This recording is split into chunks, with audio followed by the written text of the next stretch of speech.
Assalamualaikum warahmatullahi wabarakatuh. Selamat berjumpa kembali anak-anak dengan Pak Ikhwan. Semoga kalian selalu dalam keadaan sehat. Oke, kali ini kita akan melanjutkan materi kita yang lalu.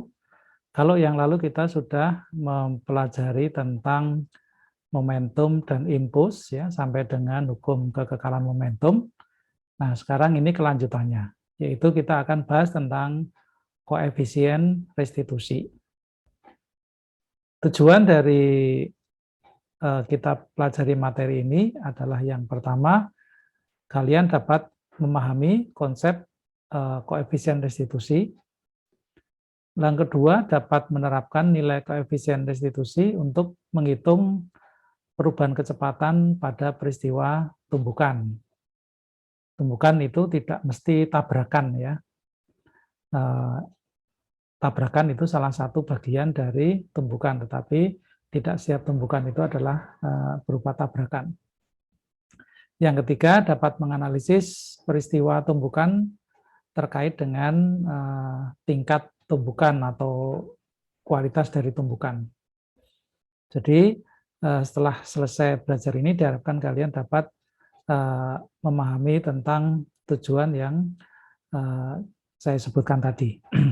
Baik, peta konsep dari koefisien restitusi. Jadi nanti kita akan pelajari dulu tentang pengertiannya, lalu yang kedua tentang rentang nilai dari koefisien restitusi itu, lalu cara menentukan dan jenis atau tingkat tumbukan. Ya, jadi ada 4 subtopik yang akan kita bahas pada video kali ini.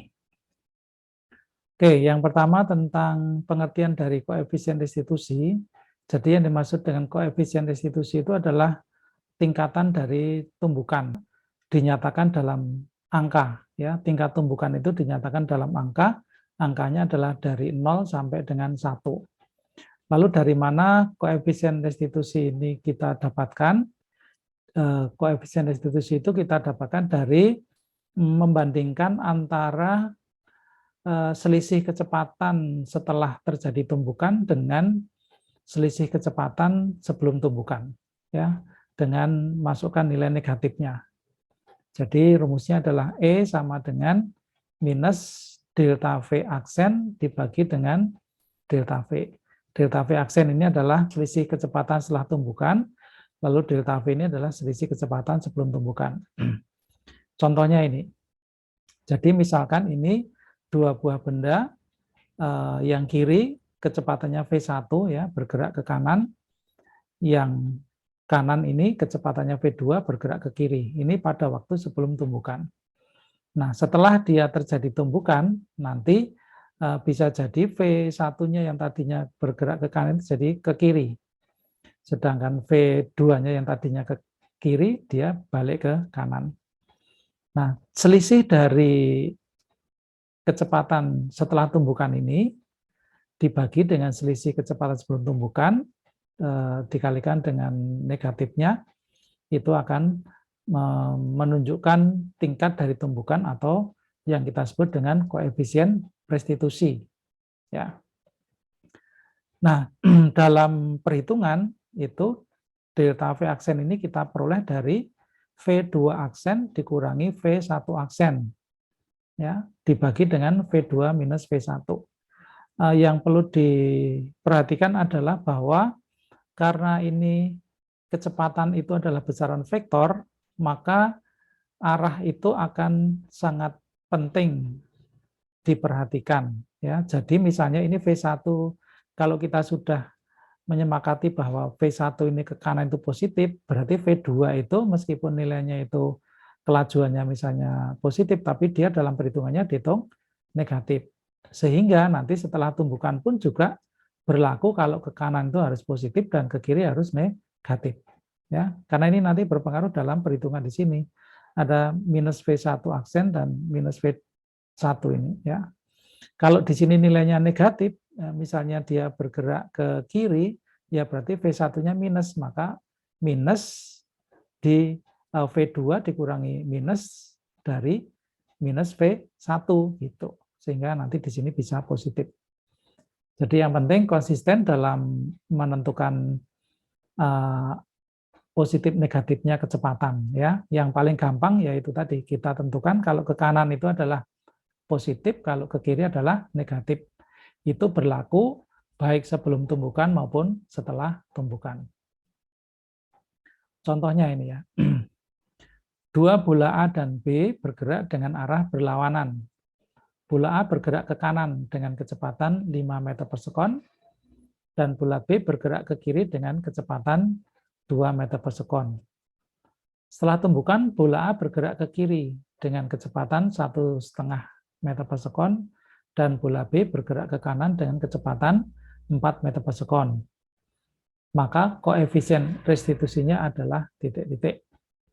Nah, kita gambarkan dulu skema sebelum tumbukan dan setelah tumbukan, ya. Disebutkan di sini bola A itu bergerak ke kanan dan kecepatan 5 meter per sekon. Maka di sini bola A itu V-nya ke kanan diberi nilai positif, ya. Kemudian di sini VB atau kecepatan bola B dia ke kiri, nanti dia diberi nilai negatif. Ya, jadi pada awalnya VA ini ke kanan, VB-nya ke kiri. Kemudian setelah tumbukan disebutkan di dalam soalnya tadi bahwa bola A ini berbalik arah, ya, sehingga dia bergerak ke kiri dengan kecepatan 1,5 meter per sekon, dan bola B-nya ini B ya, bola B-nya itu bergerak ke kanan dengan kecepatan 4 meter per sekon. Oke, ini VB ya, yang ini saya ganti B. Ya. Nah, sehingga diketahuinya, kita lihat ya, VA-nya ini kan ke kanan, berarti dia positif, lalu VB-nya itu ke kiri, berarti negatif. Lalu VA aksen, ini 1,5-nya, dia ke kiri, berarti dia dinilai negatif, sedangkan VB-nya sekarang, VB aksennya, itu ke kanan, berarti dihitung positif. Nah, maka kita masukkan di sini, rumusnya VA aksen dikurangi VB aksen dibagi VA minus VB. VA aksennya berarti di sini minus 1,5 ya, maka di sini minus 1,5. Ingat ini tanda minusnya kalau tetap harus ditampilkan ya, karena nanti akan digunakan dalam perhitungan. Terus VB aksennya positif, berarti di sini minus VB aksen, maka dia minus 4 ya, positif. Nah, demikian pula yang bawah, VA-nya adalah 5, lalu VB-nya minus 2, berarti 5 dikurangi minus 2. Nah, ini yang saya katakan tadi harus hati-hati di dalam memberi nilai positif negatifnya dari kecepatan tadi. Maka yang atas, ini minus 5,5, lalu minusnya kita masukkan jadi positif ya, 5,5 dibagi 7. Nah, maka nilai koefisien restitusinya adalah 0,79, dihitung dari 5,5 dibagi 7. Nah, ini contoh kita menghitung kualitas dari tumbukan ya, atau tingkat tumbukan, yaitu dengan menentukan nilai koefisien restitusinya. Baik, di sini ada soal mandiri ya, nanti saya persilakan kalian untuk mengerjakan soal mandiri ini di dalam buku atau di dalam lembar kertas terpisah ya, terus nanti dikirimkan ya melalui GC. Oke, selanjutnya rentang nilai koefisien restitusi itu adalah dari 0 sampai dengan 1 ya. Nah, ini ada artinya ya. 0 itu artinya adalah tidak lenting. Artinya kedua benda itu setelah bertumbukan itu menjadi satu atau kecepatannya sama, baik besar maupun arahnya. Jadi nempel dia ya antara benda satu dengan benda yang keduanya setelah tumbukan itu saling menempel. Contohnya misalnya ini apa? Ketika lokomotif itu akan disambungkan ke gerbong kereta ya, maka lokomotifnya akan ditabrakkan ke gerbongnya ya, kemudian lokomotif dan gerbongnya akan terpental bersama dengan arah yang sama. Itu berarti tumbukan tidak lenting. Atau juga bisa contohnya misalnya kalau kita menjatuhkan was, ya, tahu ya. Nah, ketika kita jatuhkan was ke lantai, maka was itu tidak akan mantul sama sekali. Nah, seperti itu berarti antara was dengan lantai itu terjadi ketika terjadi tumbukan tadi, yaitu pada waktu wasnya jatuh, itu adalah termasuk tumbukan yang tidak lenting. Berarti nilainya, koefisien restitusinya adalah 0. Kalau lenting sebagian ya berarti antara 0 sampai 1. Lalu apa yang dimaksud dengan lenting sempurna? Itu lenting sempurna ini terjadi jika tumbukannya itu memenuhi dua hukum secara sekaligus, yaitu harus memenuhi hukum kekekalan momentum dan memenuhi hukum kekekalan energi. Ya, kalau lenting sebagian itu hanya memenuhi hukum kekekalan momentum saja. Nah, hukum-hukum ini nanti juga kita pakai untuk melakukan perhitungan, ya. Maka kita harus ingat lagi yang kemarin ada hukum kekekalan momentum, ya. Dan juga nanti ada hukum kekekalan energi, terutama yang di sini energi mekanik, ya. Oke, contohnya. Misalnya bola A dan B bermassa sama, bertumbukan dengan arah sebelum tumbukan berlawanan seperti ini, ya. Ini sebelum tumbukan, bola B ke kanan, bola A ke kiri, ya.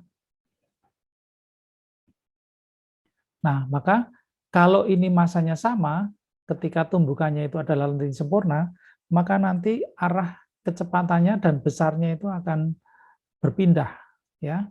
Jadi VB-nya ya nanti akan bergerak ke arah berlawanan dengan semula. Kalau tadinya ke kanan, dia akan bergerak ke kiri dengan kecepatan sama dengan kecepatan awal A. Berarti ini VB ya.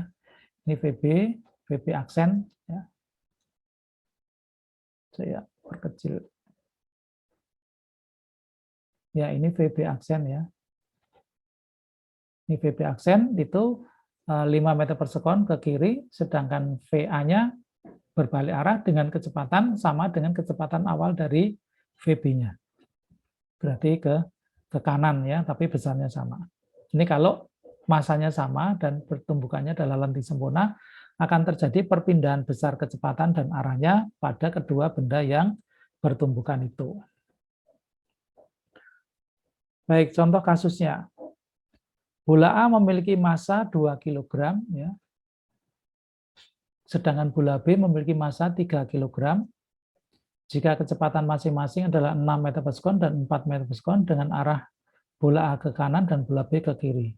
Berapa kecepatan masing-masing setelah terjadi tumbukan lenting sempurna? Nah, dalam kasus ini, kecepatan kedua bola itu setelah tumbukan tidak diketahui sama sekali. Kalau yang minggu lalu kita menggunakan hukum kekekalan momentum saja, itu kita bisa ngitung salah satu dari kecepatan benda yang bertumbukan setelah tumbukan, ya itu hanya salah satu saja. Tapi kalau dengan menggunakan konsep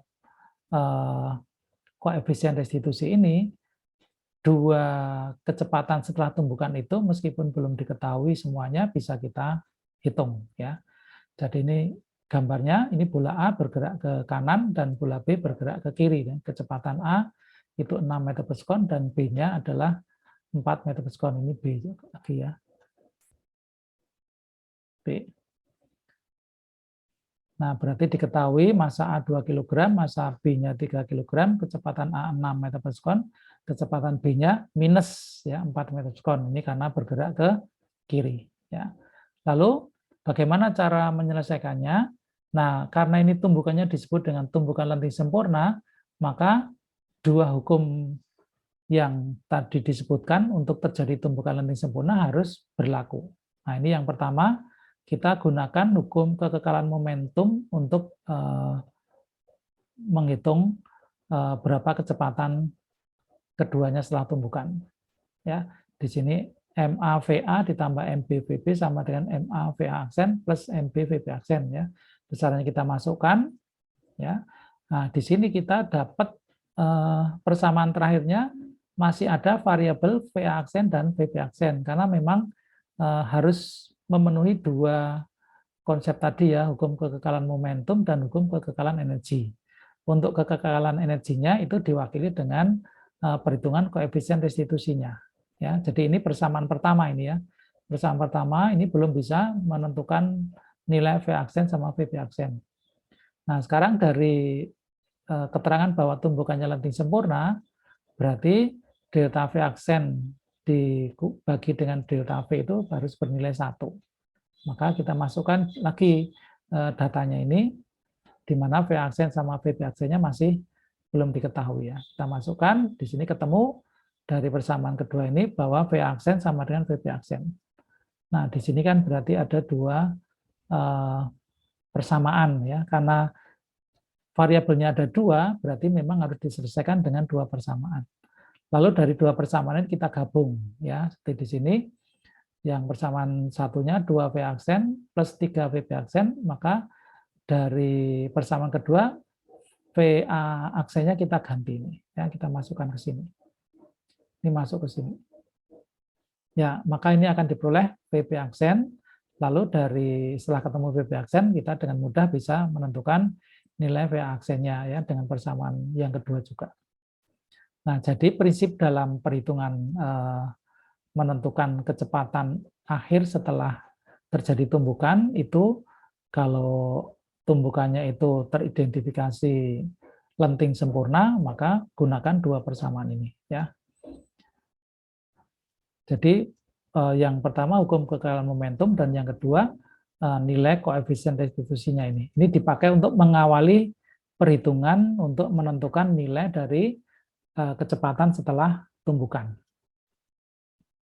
Contoh kasus yang kedua, tumbukannya tidak lenting. Ini bendanya sama ya, seperti nomor 1 tadi, massa A 2 kg, massa B 3 kg, kecepatan A itu 6 meter per sekon, dan ini kecepatan B-nya 4 meter per sekon ke kiri. Ini saya ganti B ya.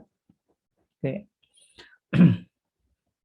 Nah, kalau tumbukannya tidak lenting, maka kita bisa selesaikan dengan lebih sederhana, hanya dengan menggunakan konsep kekekalan momentum saja. Karena di sini VA aksennya itu kan mesti sama dengan VB aksen. Ya, berarti variabel yang dicari cukup satu saja. Jadi ketika tumbukan tidak lenting, itu V aksen sama dengan VB aksen, berarti ini bisa diwakili jadi V saja. Ya, masukkan datanya MAVA ditambah MBVB, lalu MA kali V aksen A ditambah MB kali VB aksennya. Masukkan datanya semua, kita peroleh di sini V aksennya 0. Nah, apa artinya ini V aksen 0? Artinya kedua benda itu setelah tumbukan berhenti.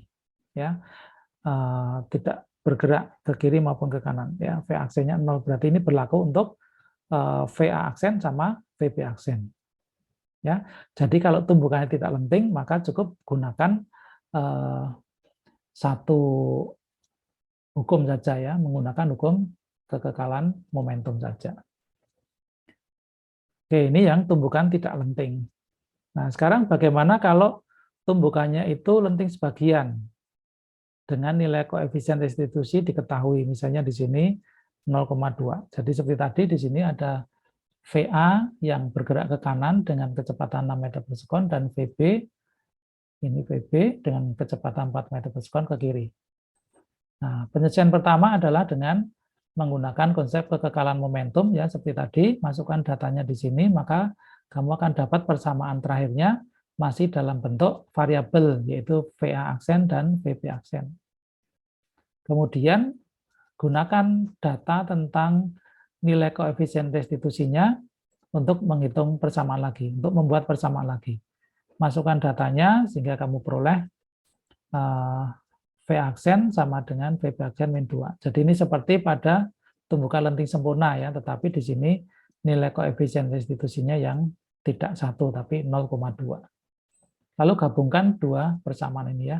Ini persamaan 1 dan persamaan 2 ini kita gabungkan. Ya, maka diperoleh perhitungan seperti tadi. V aksen sama dengan VB aksen min 2. Nah, ini VB aksennya sudah ketemu dari sini. Oke, jadi itu 3 contoh bagaimana kita menghitung kecepatan setelah tumbukan pada benda yang tumbukan lenting sempurna, tidak lenting, dan lenting sebagian. Nah, di sini soal mandiri nomor 2, ya, dan soal mandiri nomor 3, silakan nanti dikerjakan juga. Ya. Selanjutnya, bagaimana sih cara menentukan nilai koefisien restitusi secara praktek? Ya. Koefisien restitusi ini spesifik untuk 2 benda yang digunakan, ya. Tidak bisa untuk benda yang lain kecuali dalam volume yang berbeda atau massa yang berbeda tidak masalah, tapi spesifik untuk dua jenis benda yang sama. Jadi misalnya kita akan hitung koefisien restitusi dari tumbukan antara bola dengan lantai misalnya. Maka ya koefisien restitusinya berlaku untuk jenis bola yang sama dan jenis lantai yang sama. Caranya sederhana sebetulnya, jadi bola yang akan kita hitung nilai koefisien restitusinya itu kita jatuhkan dari ketinggian tertentu. Misalnya di sini H0. Ya. Kemudian yang penting adalah kita amati tinggi pantulannya. Ya. Tinggi pantulan yang pertama. Jadi ini diukur tinggi awal dan tinggi pantulan yang pertama itu juga kita ukur tingginya. Dari data itu kita nanti akan mendapatkan nilai koefisien restitusinya. Nah, ini nilai koefisien restitusinya adalah dihitung dari perbandingan antara tinggi pantulan dengan tinggi awal. Ya. H1 ini adalah pantulan pertama dan H0 ini adalah tinggi awal. Dan ini berlaku untuk pantulan-pantulan berikutnya. Ya. Jadi akar H1 per H0 ini nanti bisa diteruskan menjadi akan sama juga dengan akar H2 per H1. Jadi setiap pantulannya di sini akan berulang ya. Nilai koefisien restitusinya akan tetap terus. Jadi itu cara kita menentukan nilai koefisien restitusi dari 2 benda yang bertumbukan. Baik. Nah, di sini ada soal yang keempat ya, soal mandiri keempat. Itu juga silakan dikerjakan. Jadi pada video ini ada 4 soal ya, soal mandiri, silakan itu dikerjakan dengan mengambil contoh-contoh yang sudah ditunjukkan di video tadi. Baik, saya kira ini saja untuk penjelasan tentang koefisien restitusi, yaitu kualitas dari sebuah tumbukan. Mudah-mudahan kalian dapat mudah memahaminya. Selamat belajar. Assalamualaikum warahmatullahi wabarakatuh.